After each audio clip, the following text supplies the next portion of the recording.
How can you say you're a team when your team is not winning? A lot of couples struggle in marriage because they feel one is doing the heavy lifting, the other one is just tagging along. And some, it could be as if they are competing. So there is that synergy, it's not there. So you see a lot of people struggling to actually form a team. So the thing is, going back to the drawing board, you're supposed to be a team, not just a team. You're supposed to work as one. Bible says, and the two shall become one flesh. That means that you're supposed to work in synergy. You're supposed to work, be connected as a team and see both of you win. But what happens is that it could just be you've not redefined what winning means to both of you as a couple. See, a lot of people, the problem is that a lot of couples actually have these issues. First is as if one person is doing the heavy lifting, is doing all the work, while the other one is just keeping scores. For some people, they've made it a rule, it's 50-50. And when this part is not played, they don't get to do their own part. And for some, it's competition. Okay, this one wants to outshine the other spouse. And you see that you run into errors because in doing that, in competing against yourself, you're not bringing your best to work together as a team to move your relationship forward, to move your marriage forward. And for others, beyond the blame game, you see that there is just that not that connection, because the time they keep blaming their spouse, there is no motivation to just continue.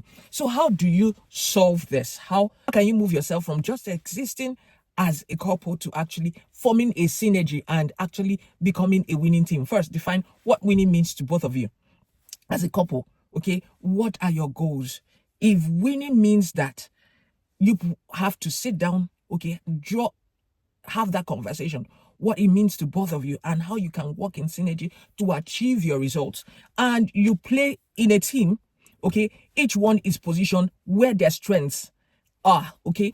This one is good with the finances. If this one is good with cooking, you could actually play to that. You don't have to keep forcing this one to do house chores when this other person, the other spouse, can actually step in to do those things. So by the time you form a synergy to say, okay, this is what we want to achieve as a team, what we want to achieve in our family, you see that it makes the work a lot more easier.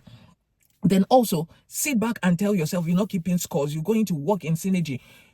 It doesn't have to be until you do this before I do this. I made a video about marriage is not 50-50, and that's the truth. It's not 50-50. When you know that each one is bringing in their 100%, the work is to a great extent solved because each one is bringing their A game.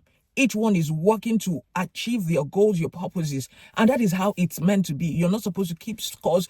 You know you're working as a team, not competing against each other, but rather where your strengths are, you play, you work on that.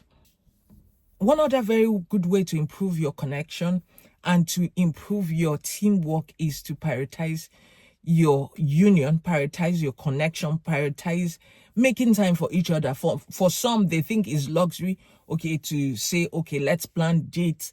You should prioritize that. Things that bring you together, things that make you see yourselves as one, make you see yourselves as being a team. Okay, if this other person loves doing this, you could actually make out time to spend such time with them, and it will more like create that bond. It will more like connect you closer and better. So whatever you can to build on your intimacy, to build on your connection, to build on your bonding, go ahead and do it. Then as much as possible, work on resolving conflicts, your communication. How are you speaking to one another? Are you saying things and understanding things differently?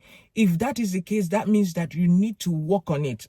For ladies, okay, rather than making it about you, okay, you could actually make it about us, okay, because whenever you make it about you, it more like creates that defense in your spouse. So make it about us. Okay, if you want to imbibe teamwork, for both of you to see yourselves as a team, it has to be coming out as us, as we. Those are the pronouns that you should be using, so that it makes it inclusive for both of you to see that we're working together as a team and we're working to achieve a goal.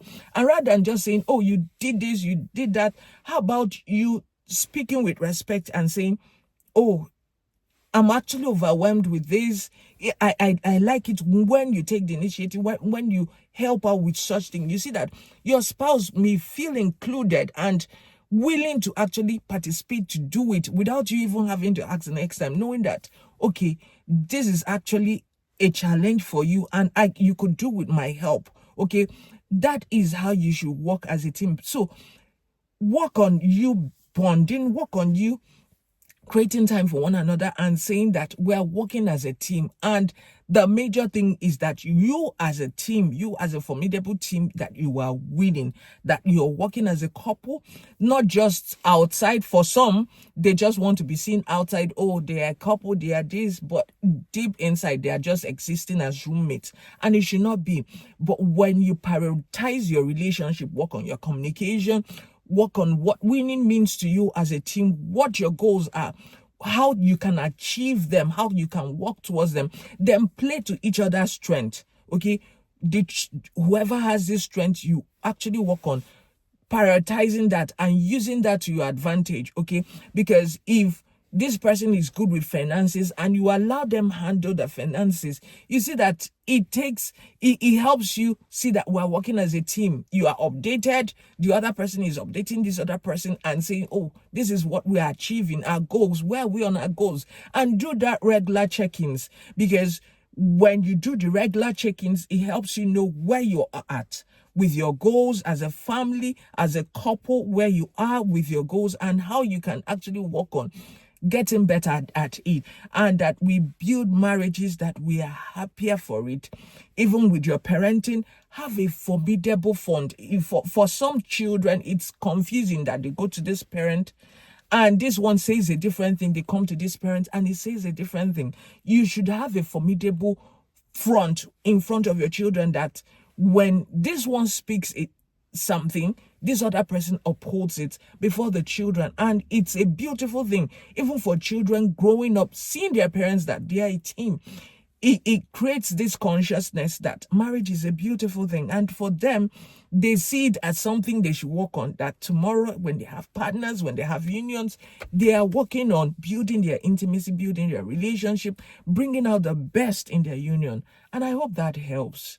Let me know in the comments how you will work as a team to make sure that your marriage comes out beautiful and that you make out time for one another to create friendship, intimacy, connection, and that you are working towards a stable marriage, that you'll be happier and that your children, your generations will be happy that you built.